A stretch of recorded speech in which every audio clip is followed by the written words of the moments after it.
ಆ ನದಿ ಬಳ್ಳಾರಿ ರೈತರ ಜೀವನಾಡಿ. ಆ ನದಿಯನ್ನು ನಂಬಿ ಸಾವಿರಾರು ಹೆಕ್ಟೇರ್ ಜಾಗದಲ್ಲಿ ರೈತರು ಭತ್ತ ಬೆಳೆಯೋದಕ್ಕೆ ಪ್ರಯತ್ನಿಸ್ತಾ ಇದ್ದಾರೆ.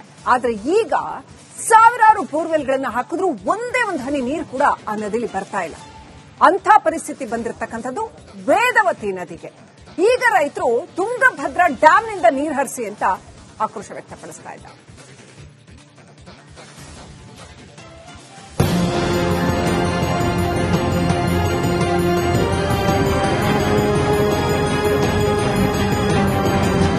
ವೇದಾವತಿಯ ಒಡಲಾಳ ಯಾವ ರೀತಿಯಾಗಿ ಒಂದೇ ಒಂದು ಹನಿಯಷ್ಟು ನೀರು ಕೂಡ ಈ ಒಂದು ವೇದಾವತಿ ನದಿಯಲ್ಲಿ ನೀರಿಲ್ಲ.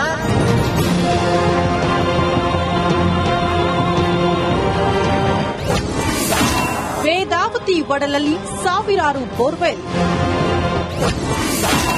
ನೀರಿಲ್ಲದೆ ಒಣಗುತ್ತಿದೆ ಲಕ್ಷ ಲಕ್ಷ ಎಕರೆ ಫಸಲು. ಹಾನಿ ನೀರಿಲ್ಲದೆ ಬತ್ತಿ ಹೋಗಿರುವ ವೇದಾವತಿ ಒಡಲು 20 ರಿಂದ 40 ಅಡಿ ಆಳ ಬೋರ್ವೆಲ್ ತೆಗೆದ್ರೂ ಸಿಗ್ತಾ ಇಲ್ಲ ಜಲರಾಶಿ. ನದಿಯಲ್ಲಿದೆ 40,000ಕ್ಕೂ ಹೆಚ್ಚು ಬೋರ್ವೆಲ್. ನೀರಿಲ್ಲದೆ ಒಣಗುತ್ತಿದೆ ಲಕ್ಷ ಲಕ್ಷ ಎಕರೆ ಭತ್ತದ ಫಸಲು. ಇದು ಬಳ್ಳಾರಿ ಜಿಲ್ಲೆ ಸಿರುಗುಪ್ಪ ತಾಲೂಕಿನ ಜಲಕ್ಷಾಮಕ್ಕೆ ಹಿಡಿದ ಕನ್ನಡಿ. 25 ಅಡಿಯಷ್ಟು ಆಳಕ್ಕೆ ಬೋರ್ವೆಲ್ ಅನ್ನು ಹಾಕಿಸ್ತಾರೆ. ಆ ಬಳಿಕ ಇಲ್ಲಿಂದ ನೀರೆತ್ತುವ ಪರಿಸ್ಥಿತಿ ಇಲ್ಲಿದ್ರು ಕೂಡ ಈ ನದಿಯಲ್ಲಿ 20 ಅಡಿ ನೀರು ಅಂದ್ರೆ ಗುಂಡಿಯನ್ನು ತೆಗೆದು ಅಥವಾ ಬೋರ್ವೆಲ್ ಅನ್ನು ತೆಗೆದ್ರು ಕೂಡ ನೀರಿಲ್ಲ. ಈ ದೃಶ್ಯದಲ್ಲಿ ನೀವು ನೋಡಬಹುದು ಯಾವ ರೀತಿಯಾಗಿ ಪಂಪ್ ಸೆಟ್ಗಳು ಮತ್ತೆ ಬೋರ್ಗಳನ್ನ ಇಲ್ಲಿ ಹಾಕಿದ್ದಾರೆ ಅಂದ್ರೆ ನಿಜಕ್ಕೂ ಆಶ್ಚರ್ಯ ಆಗುತ್ತೆ.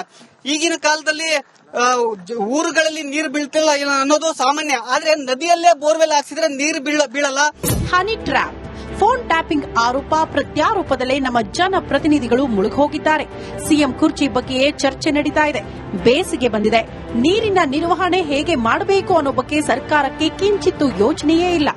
ಗಣಿ ಜಿಲ್ಲೆ ಬಳ್ಳಾರಿಯ ಸಿರುಗುಪ್ಪ ತಾಲೂಕಲ್ಲಿ ಬರ ತಾಂಡವವಾಡ್ತಿದೆ. ಲಕ್ಷಾಂತರ ಎಕರೆ ಪ್ರದೇಶದಲ್ಲಿ ಭತ್ತವನ್ನ ಬೆಳೆದಿದ್ದಾರೆ. ಅವೆಲ್ಲವೂ ಕೂಡ ಇನ್ನು ಸ್ವಲ್ಪ ದಿನಕ್ಕೆ ಫಸಲಿಗೆ ಬರುತ್ತೆ. ಇಂತಹ ಸಂದರ್ಭದಲ್ಲಿ ಈಗ ನೀರಿನ ಅವಶ್ಯಕತೆ ಇದೆ.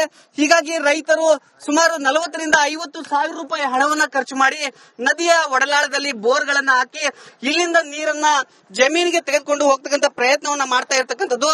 ಆದ್ರೆ ಈ ನದಿಯಲ್ಲೂ ಕೂಡ ನೀರಿಲ್ಲ. ವೇದಾವತಿ ಒಡಲಿಗೆ ಬೋರ್ವೆಲ್ ಕೊರೆಸಿದ್ರೂ ಒಂದು ಹನಿ ನೀರು ಬರ್ತಿಲ್ಲ. ನೀರಿಲ್ಲದೆ ಭತ್ತದ ಬೆಳೆ ಒಣಗೋಗಿದೆ. ತುಂಗಭದ್ರಾ ಡ್ಯಾಂನ ಎಚ್ಎಲ್ಸಿ ಕಾಲುವೆ ಮೂಲಕ 3-4 ದಿನ ವೇದಾವತಿಗೆ ನೀರು ಹರಿಸಿದ್ರೆ 20,000 ರೈತರು ಬದುಕ್ತಾರೆ. ನಾವು ಬಹಳ ಸಲ ಸರ್ ಹೇಳಕ ಲೆಟರ್ ಕೊಟ್ಟಿವಿ ಸರ್, ಡಿಸಿ ಕೊಟ್ಟಿವಿ, ತಹಸೀಲ್ದಾರ್ ಕೊಟ್ಟಿವಿ ಸರ್. ಬರೀ ಇದೇ ಹೇಳ್ತಾರೆ ಸರ್, ಕಳಿಸ್ತಾರ್ರಿ ಮುಡ್ತಾವ್ ನೀರ್ ಅಂತ. ಎಕರೆ 50,000 ಖರ್ಚು ಮಾಡಿವಿ ಸರ್. ಒಂದೇ ನೀರ್ ಹರಿದ ಸರ್ ಫಸಲ್ ಬರತ್ತಿರಲ್ಲ, ಒಣಗೇ ಬಿಡ ಸರ್. ಅಲ್ಲಿ ಏನ್ ಉಳಿದ್ರಿ ನಾ 2-3 ಸಲ ನೀರು ಬಂದ್ರೆ ಅವ್ರ ರೈತ ಉಳ್ಕಂತ ಸರ್, ಇಲ್ದ್ರ ಉಳಿಯಲ್ರಿ. ಹನಿ ಟ್ರ್ಯಾಪ್ ವೀರರೇ ಕಣ್ಬಿಟ್ಟು ನೋಡಿ. ವೇದಾವತಿ ನದಿ ಒಡಲಲ್ಲಿ ಹನಿ ನೀರು ಇಲ್ಲ. ಸಾವಿರಾರು ಬೋರ್ವೆಲ್ಸ್ಗಳಿದ್ರೂ ಬೆಳಗ್ಗೆ ನೀರು ಸಿಗ್ತಾ ಇಲ್ಲ. ಹಾನಿ ನೀರಿಗೂ ಇಲ್ಲಿ ನಿತ್ಯ ಮಹಾಯುದ್ಧ ನಡೀತಾ ಇದ್ರು ಜನಪ್ರತಿನಿಧಿಗಳು ಕಣ್ಣು ಬಿಟ್ಟಿಲ್ಲ. ಈಗಲಾದ್ರೂ ಎಚ್ಚೆತ್ತುಕೊಳ್ಳುತ್ತಾ ಸರ್ಕಾರ ರೈತರ ಕಣ್ಣೀರು ಒರೆಸುತ್ತಾ ಕಾದು ನೋಡಬೇಕು. ವೇದಾವತಿ ನದಿಗೆ ಕನಿಷ್ಠ 5 ದಿನ ನೀರನ್ನ ಹರಿಸಿದ್ರೆ ನಮ್ಮ ಸಮಸ್ಯೆ ಬಗ್ಗೆ ಇರುತ್ತೆ. ಅದಕ್ಕೆ ಕೇವಲ 2-3 ದಿನ ಮಾತ್ರ ಅವಕಾಶ ಇದೆ. ಇಲ್ಲದೆ ಹೋದ್ರೆ ಸಂಪೂರ್ಣವಾಗಿ ಭತ್ತದ ಬೆಳೆ ನಾಶವಾಗುತ್ತೆ. ಕುಡಿಯೋದಕ್ಕೆ ನೀರಿನ ಪರಿಸ್ಥಿತಿಯು ಕೂಡ, ನೀರಿನ ಸಮಸ್ಯೆಯು ಕೂಡ ಇನ್ನೂ ಜಾಸ್ತಿ ಉಲ್ಬಣವಾಗುತ್ತೆ ಅಂತ ರೈತರು ಮನವಿಯನ್ನ ಮಾಡ್ಕೊಳ್ತಾ ಇರ್ತಕ್ಕಂಥದ್ದು. ಕ್ಯಾಮರಾ ಪರ್ಸನ್ ಸಿದ್ದು ಜೊತೆ ರೇಣುಕಾರಾಧ್ಯ, ರಿಪಬ್ಲಿಕ್ ಕನ್ನಡ, ಬಳ್ಳಾರಿ. ಆ ನದಿ ಬಳ್ಳಾರಿ ರೈತರ ಜೀವನಾಡಿ. ಆ ನದಿಯನ್ನು ನಂಬಿ ಸಾವಿರಾರು ಹೆಕ್ಟೇರ್ ಜಾಗದಲ್ಲಿ ರೈತರು ಭತ್ತ ಬೆಳೆಯೋದಕ್ಕೆ ಪ್ರಯತ್ನಿಸ್ತಾ ಇದ್ದಾರೆ. ಆದ್ರೆ ಈಗ ಸಾವಿರಾರು ಬೋರ್ವೆಲ್ಗಳನ್ನ ಹಾಕಿದ್ರು ಒಂದೇ ಒಂದು ಹನಿ ನೀರು ಕೂಡ ಆ ನದಿಲಿ ಬರ್ತಾ ಇಲ್ಲ. ಅಂಥ ಪರಿಸ್ಥಿತಿ ಬಂದಿರತಕ್ಕಂಥದ್ದು ವೇದವತಿ ನದಿಗೆ. ಈಗ ರೈತರು ತುಂಗಭದ್ರಾ ಡ್ಯಾಂನಿಂದ ನೀರು ಹರಿಸಿ ಅಂತ ಆಕ್ರೋಶ ವ್ಯಕ್ತಪಡಿಸ್ತಾ ಇದ್ದಾರೆ.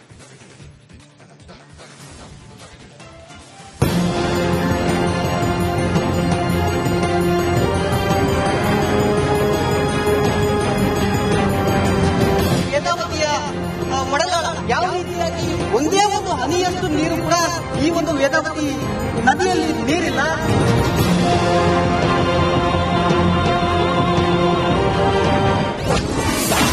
ವೇದಾವತಿ ಒಡಲಲ್ಲಿ ಸಾವಿರಾರು ಬೋರ್ವೆಲ್, ನೀರಿಲ್ಲದೆ ಒಣಗುತ್ತಿದೆ ಲಕ್ಷ ಲಕ್ಷ ಎಕರೆ ಫಸಲು. ಹಾನಿ ನೀರಿಲ್ಲದೆ ಬತ್ತಿ ಹೋಗಿರುವ ವೇದಾವತಿ ಒಡಲು 20 ರಿಂದ 40 ಅಡಿ ಆಳ ಬೋರ್ವೆಲ್ ತೆಗೆದ್ರೂ ಸಿಗ್ತಾ ಇಲ್ಲ ಜಲರಾಶಿ. ನದಿಯಲ್ಲಿದೆ 40,000ಕ್ಕೂ ಹೆಚ್ಚು ಬೋರ್ವೆಲ್.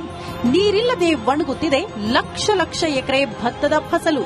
ಇದು ಬಳ್ಳಾರಿ ಜಿಲ್ಲೆ ಸಿರುಗುಪ್ಪ ತಾಲೂಕಿನ ಜಲಕ್ಷಾಮಕ್ಕೆ ಹಿಡಿದ ಕನ್ನಡಿ. 25 ಅಡಿಯಷ್ಟು ಆಳಕ್ಕೆ ಬೋರ್ವೆಲ್ ಅನ್ನ ಹಾಕ್ಸ್ತಾರೆ.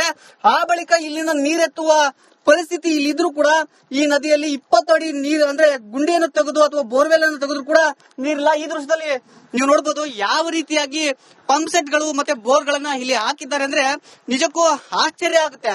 ಈಗಿನ ಕಾಲದಲ್ಲಿ ಊರುಗಳಲ್ಲಿ ನೀರು ಬೀಳ್ತಿಲ್ಲ ಅನ್ನೋದು ಸಾಮಾನ್ಯ, ಆದ್ರೆ ನದಿಯಲ್ಲೇ ಬೋರ್ವೆಲ್ ಹಾಕ್ಸಿದ್ರೆ ನೀರು ಬೀಳಲ್ಲ. ಹನಿ ಟ್ರ್ಯಾಪ್, ಫೋನ್ ಟ್ಯಾಪಿಂಗ್ ಆರೋಪ ಪ್ರತ್ಯಾರೋಪದಲ್ಲೇ ನಮ್ಮ ಜನಪ್ರತಿನಿಧಿಗಳು ಮುಳುಗೋಗಿದ್ದಾರೆ. ಸಿಎಂ ಕುರ್ಚಿ ಬಗ್ಗೆಯೇ ಚರ್ಚೆ ನಡೀತಾ ಇದೆ. ಬೇಸಿಗೆ ಬಂದಿದೆ, ನೀರಿನ ನಿರ್ವಹಣೆ ಹೇಗೆ ಮಾಡಬೇಕು ಅನ್ನೋ ಬಗ್ಗೆ ಸರ್ಕಾರಕ್ಕೆ ಕಿಂಚಿತ್ತೂ ಯೋಚನೆಯೇ ಇಲ್ಲ.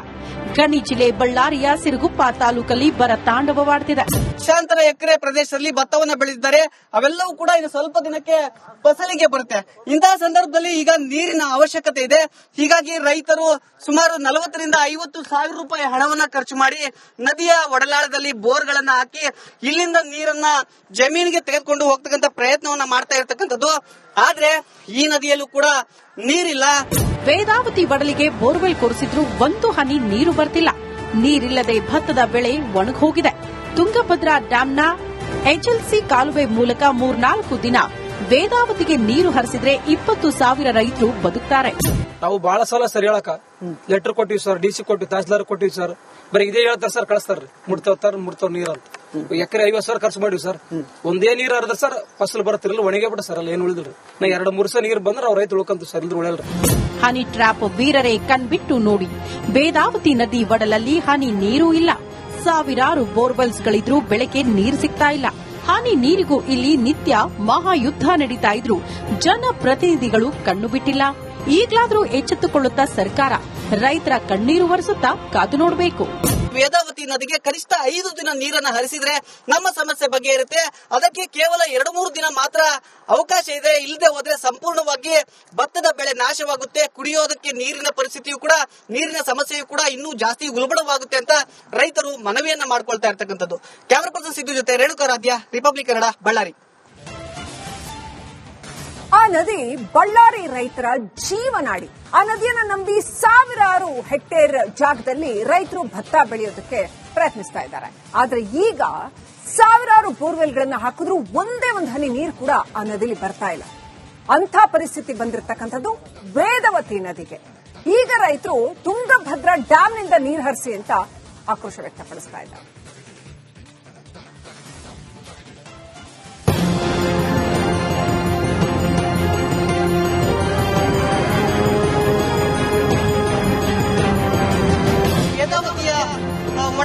ಯಾವ ರೀತಿಯಾಗಿ ಒಂದೇ ಒಂದು ಹನಿಯಷ್ಟು ನೀರು ಕೂಡ ಈ ಒಂದು ವೇದಾವತಿ ನದಿಯಲ್ಲಿ ನೀರಿಲ್ಲ.